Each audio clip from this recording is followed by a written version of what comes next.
안녕하세요. 저는 올해 40대가 된 남자입니다. 지금까지 인생을 살면서 저에게 아주 큰 일들이 많이 생겼는데요. 이 일들을 저만 알고 있기에는 아쉬워서 여러분들께 한번 소개해 보려고 해요.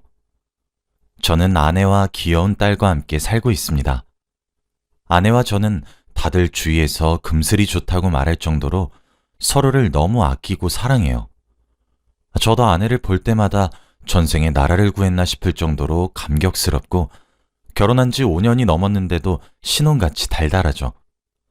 저와 아내는 친구 사이였는데 연애를 20대 초반부터 해서 저희 부부의 주위 사람들은 저희가 얼마나 애정이 깊은지 다 알고 있어요. 다들 어떻게 아직도 금슬이 그렇게 좋을 수 있냐며 자기네들 부부는 그냥 동거인이라고 하면서 저희를 부러워했습니다. 저는 오히려 배우자를 동거인 취급하는 그들이 더 신기했지만요. 그리고 저와 아내의 주위 사람들은 다 아는 사이다 보니까 친한 친구들도 많았어요. 그 중에 민호라는 친구가 저희 부부와 친했답니다. 민호는 결혼을 한 번 했었는데 아내와 이혼을 하고 혼자서 열심히 돈 벌어서 살고 있는 친구였고 늘 제가 새로운 사람을 만나라고 하면 민호는 이젠 지쳤다며 자기를 위해 돈을 쓰는 게 더 좋다고 하는 사람이었죠. 저도 그 말에 동의를 하지 않는 건 아니지만 그래도 항상 민호한테 귀가 닳도록 결혼은 좋은 거라고 말을 해도 민호는 듣지도 않더라고요. 그렇게 그날도 민호와 같이 만나서 밥도 먹고 이야기도 하면서 재밌게 놀고 있었는데 거리에 있는 사주집을 지나가다가 갑자기 민호가 야, 여기 들어가 보자 하는 겁니다. 저는 사주나 타로 같은 건 절대 안 믿어서 왜? 나 이런 거 돈 아까워 라고 했지만 민호는 아니 나만 보게 나 미래운 좀 보자 라고 하더라고요. 저는 내키지 않았지만 그래도 재미삼아서 민호와 같이 사주집에 들어갔습니다. 그런데 사주집에 앉아있던 할머니는 들어가자마자 저와 눈이 마주쳤고 그러면서 이러는 거 있죠? 초면에 사람 면전에 대고 쯧쯧거리면 누가 좋아하나요? 솔직히 기분은 나빴지만 할머니라서 꾹 참았습니다.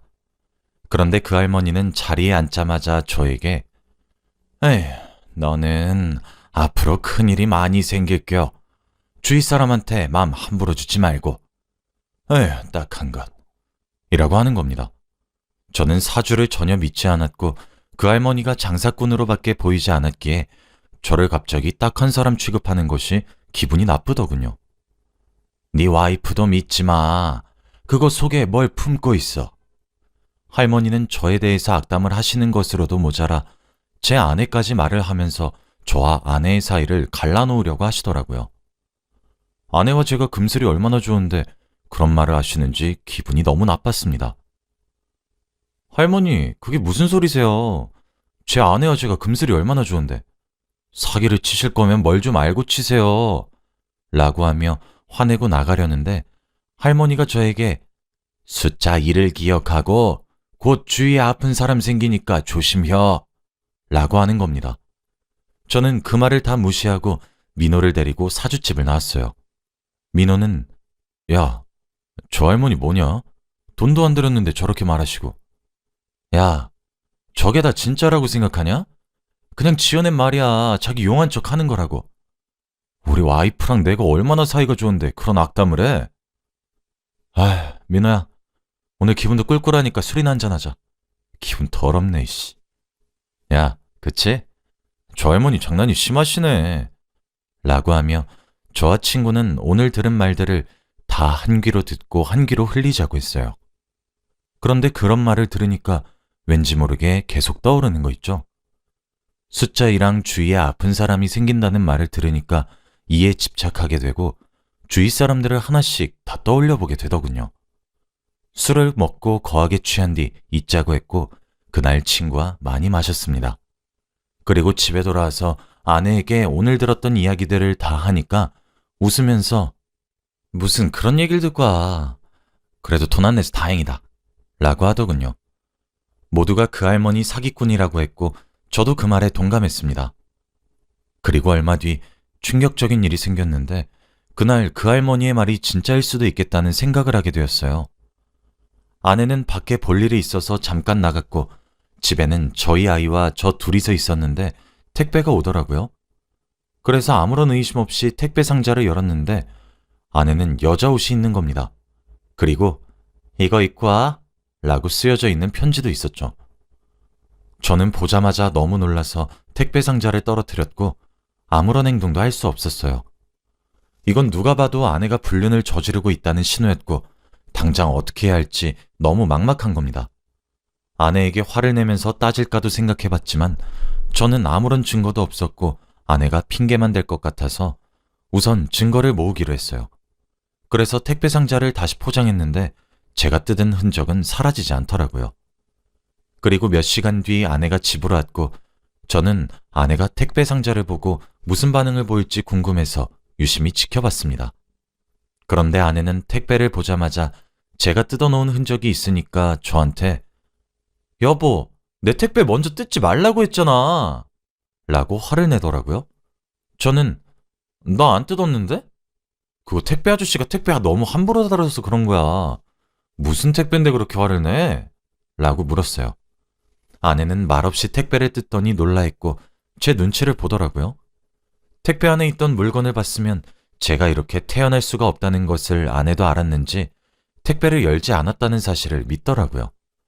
그러고는 택배 상자를 들고 방에서 나갔습니다. 저는 아내의 모습을 보고 정말로 불륜을 확신했고 그때 그 할머니의 말이 머릿속으로 스쳐 지나가더라고요. 아내를 믿지 말라는 말과 속에 무엇을 품고 있다는 말이 다 이 일을 예언하시고 말하신 거겠죠. 저는 도저히 어떻게 해야 할지 모르겠어서 민호에게 전화를 걸어서 만나자고 했어요. 그때까지 저는 이혼을 해야 할지 고민도 되어서 한번 경험이 있는 민호를 불러 조언을 듣고 어떻게 해야 할지 물어보려고 했거든요. 민호를 만나고 모든 일들을 다 말했습니다. 민호야, 나 어쩌냐 진짜? 난 우리 부부가 금슬 좋고 사이 좋은 줄 알았는데 어떻게 내 와이프가 나한테 이럴 수 있냐? 어떻게 딴 놈이랑... 정말 그 할머니 말이 맞나 봐. 와이프 믿지 말라고 한 거. 야, 아니야. 우연일걸? 너무 섣부르게 판단하지 마. 그리고 그 친구가 보낸 걸 수도 있잖아. 아니야. 누가 봐도 남자가 보낸 거야. 나 이혼하고 싶은데 어떻게 해야 하니? 민호는 자신의 경험을 예로 들어서 우선 증거를 모으라고 했어요. 당장 증거를 모아서 변호사를 찾아가 이혼 소송을 진행하라고 했죠. 마음 같아선 그렇게 하고 싶었지만 저희에겐 아이도 있었고 무엇보다 제가 아내를 너무 좋아했습니다. 그렇게 불륜인 것을 알고도 아직까지 좋아하는 저를 보니까 스스로 화가 나더군요. 우선 그날은 민호가 저를 위로해 주었고 저는 민호에게 신세한탄을 했어요. 민호 같은 친구가 없었다면 큰일 날 뻔했습니다. 그리고 저는 그날부터 아내의 사생활에 간섭을 하며 불륜 증거를 모으기 시작했어요. 아내 차 블랙박스랑 휴대폰까지 싹 다 보았는데 전혀 증거가 안 나오더라고요. 그런데 증거는 바로 통화 기록이었습니다. 아내는 최근 2달 동안 한 사람에게만 자주 전화를 했었는데 그 사람은 바로 제 친구 민호였어요. 둘은 원래 친한 사이라서 자주 안부 전화도 하는데 거의 매일 전화하진 않거든요. 그런데 아내와 민호를 하루에 2번 이상 전화를 꼭 했습니다. 솔직히 민호는 저의 가장 친한 친구이기도 하고 제 고민을 듣고 위로까지 해준 친구니까 민호는 절대 그런 애가 아닐 거라고 확신했고 민호가 아내에게 전화를 한 이유가 제가 말한 얘기를 아내에게 전해줘서 저와 아내를 화해시키려고 전화를 자주 했다고 생각했어요.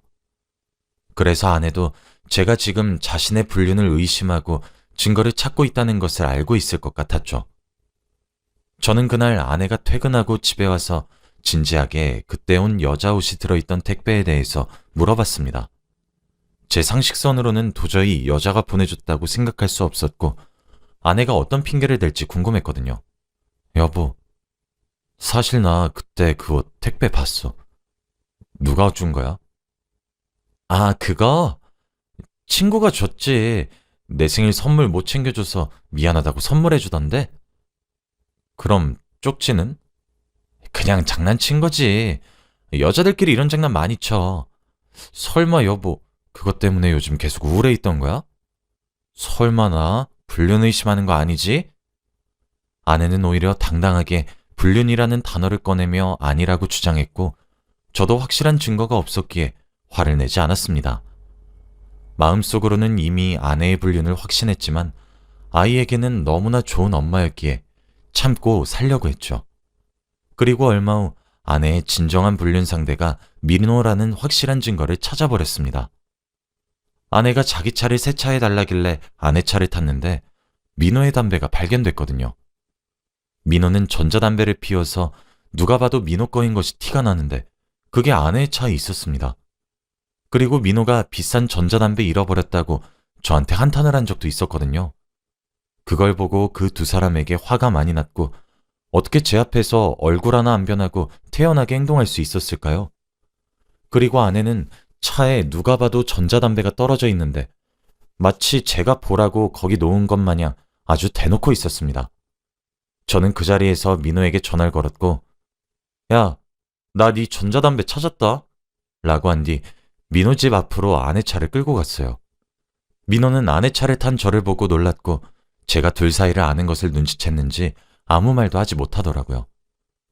민호를 조수석에 태우고 사람이 없는 곳으로 차를 끌고 가는 동안 저희들은 아무 말도 하지 않았어요. 차를 갓길에 세우고 민호에게 전자담배를 건네주었고 민호야, 네 전자담배 우리 와이프 차에 있더라? 설명 좀 해봐 라고 말을 했죠. 미안하다. 민호의 눈에는 눈물이 맺혀 있었고 저에게 미안하다는 말뿐이었어요. 자기도 어쩔 수 없었다고 합니다. 내가 너한테 솔직하게 말하려고 했는데 네가 너무 힘들어하니까 말할 수 없었어. 그리고 네 아내가 너한테 어떤 존재인지 내가 다 아는데 정말 미안하다. 앞으로는 절대 네 눈에 안 띌게. 미안해. 민호는 저에게 사과를 하고 차에서 내렸고 저는 차 안에서 펑펑 울었네요. 가장 친한 친구와 아내의 불륜이라뇨. 처음에는 꿈을 꾸는 줄 알았습니다. 그날 집으로 돌아가서 아내에게 모든 사실을 다 밝혔더니 아내도 할 말이 없는지 이혼을 하자고 하더라고요. 대신 위자료 많이 주겠다고 양육권도 가지라고 하면서요. 그리고 저와 아내의 인연은 끝이 났습니다. 주위 사람들은 금슬이 좋던 저와 아내의 이혼 소식을 듣고는 무슨 일이냐고 연락이 많이 왔고 거기다 대고 다른 남자와 불륜을 저질렀다고 말하기에는 너무 민망했어요. 그렇게 몇 달이 흘렀고 어느 정도 아내 없는 생활에 적응을 하고 있을 시기였습니다. 아이는 한창 엄마의 손길이 필요할 때인데 엄마가 없으니까 너무 외로워하더군요. 그래도 엄마의 빈자리를 채워주기 위해서 아이에게 헌신을 다했습니다. 일을 마치고 와서 힘들어 죽을 것 같아도 아이와 몇 시간 동안 놀아주었고 잠에 들 때까지 옆에 있어준 뒤 저는 밀린 집안일을 해야 했죠. 그리고 아침이 되면 유치원에 보내주고 출근을 했습니다. 아무래도 혼자서 벌다 보니 아이 하나 키우는 것이 많이 벅차기도 했고 아이가 말을 안 듣거나 너무 힘들 때는 혼자 화장실에 들어가서 아이가 자는 동안 많이 울기도 했어요. 그래도 지금은 많이 적응돼서 울지는 않습니다. 그런데 어느 날 갑자기 누군가에게 전화가 왔어요. 바로 제 친구였던 민호입니다. 아내와 이혼하고 단 한 번도 연락해 본 적 없는 민호가 몇 달 만에 이렇게 전화가 오니까 이상하더라고요. 둘이서 행복하게 잘 살고 있다고 안부 전화하는 건가 싶어서 처음 전화는 받지 않았어요. 그런데 계속해서 전화가 울리길래 어쩔 수 없이 받았습니다. 그런데 전화기 너머로 들리는 민호의 목소리는 굉장히 안 좋아 보였어요. 흐느껴 울면서 저에게 내가 죄책감이 생겨서 안 되겠다야 라고 했죠. 이제야 친구 아내와 불륜을 저지른 것에 대해서 죄책감을 느낀 건가 싶어서 퉁명스럽게 왜? 라고 했는데 민호가 하는 말은 정말 충격적이었습니다. 민호는 저에게 나 네 와이프랑 바람난 거 아니야. 다 네 와이프가 시킨 거라고 임마 라고 했거든요. 도대체 그게 무슨 소린가 했더니 알고 보니 민호는 아내의 부탁을 받고 연기를 한 거였습니다. 네 와이프 지금 병원이야. 갑상선암이라고. 알고 보니 아내는 갑상선암 투병 중이라서 저와 이혼을 했던 것이었습니다. 그런데 제가 알고 있는 갑상선암은 쉽게 치료할 수 있다고 생각했는데 그게 아니었죠. 아내는 운이 나빠서 종양 크기도 크고 위치도 좋지 않은 악성이었다고 해요. 그래서 의사 선생님도 갸우뚱거리시면서 수술해도 재발할 수 있다고 했지만 그래도 고집해서 아내는 수술을 했는데 결국 재발을 하고 말았고 결국 지금은 죽음을 기다리고 있다고 하더라고요. 저는 너무 아내가 죽을 수도 있다는 소리에 당장 민호에게 들은 병원으로 갔고 아내가 있는 병동은 바로 호스피스 병동이었습니다. 제가 알고 있는 이 병동은 생을 마감할 때를 기다리고 있는 환자들이 지내는 곳이라 일반 병동이랑 띄어져 있다고 들었는데 정말 그렇게 생겼더라고요. 저는 설마 하는 마음으로 병실 문을 열었는데 거기에는 얼굴이 헬쑥해져서 누가 봐도 아픈 사람처럼 생긴 아내가 침대에 누워 있었어요. 저는 아픈 아내를 보자마자 눈물이 왈칵 쏟아졌고 아내도 그런 저를 보고 많이 놀란 눈치더라고요. 그러면서 저에게 당신이 어떻게? 라고 했고 저는 그런 아내를 와락 안아버렸어요. 너 바보야? 왜 나한테 말을 안 해? 미안해. 내가 다 잘못했어. 아내와 대화를 하면서 알게 된 건 아내는 저를 너무 사랑해서 자기가 죽고 떠나도 자기를 잊고 행복하게 살았으면 좋겠다는 마음으로 민호와 그런 자작극을 펼친 거였다고 합니다. 택배도 전자담배도 다 계획한 거였고요. 그리고 2달 동안 전화를 자주 한 것도 아내가 민호를 설득하기 위해서 그랬다고 합니다. 사주 할머니가 말한 숫자 2가 바로 이거였나 봐요. 그리고 주위에 아픈 사람이 생긴다는 것도 바로 아내였고요. 내가 그렇게 모질게 하고 떠났으면 잘 살 것이지. 왜 나를 다시 찾아와? 내가 악역이어야 나를 금방 잊지. 민호도 참. 그때 민호가 병실 문을 스르륵 하고 열었고 저희 둘을 보고 웃더라고요. 민호는 이제서야 자신의 속마음을 이야기했습니다. 민호와 제가 사주를 보러 갔을 때 그때가 저희 아내가 민호에게 부탁을 하고 있었을 때래요. 민호는 저에게 그런 상처를 줄 수 없다고 거절했지만 아내는 죽을 사람 소원 한 번만 들어달라고 사정사정을 했다고 합니다. 그리고 민호는 결국 2달 동안 고민을 했다고 하네요. 그런데 사주 할머니가 숫자 1을 조심하라고 했을 때도 뜨끔했고 아내가 속에 뭘 품고 있다는 말과 주위에 아픈 사람이 생긴다는 말을 들었을 때 너무 놀라서 소름이 돋았다고 합니다. 그때는 티를 안 냈지만 며칠 뒤 혼자서 거기를 다시 찾아가서 사주를 봤다고 하더군요. 그리고 지금 아내는 임종을 바라보고 있어요. 저는 아내 옆에서 간호를 열심히 하고 있고 아내의 마지막 순간까지 함께 하려고 합니다.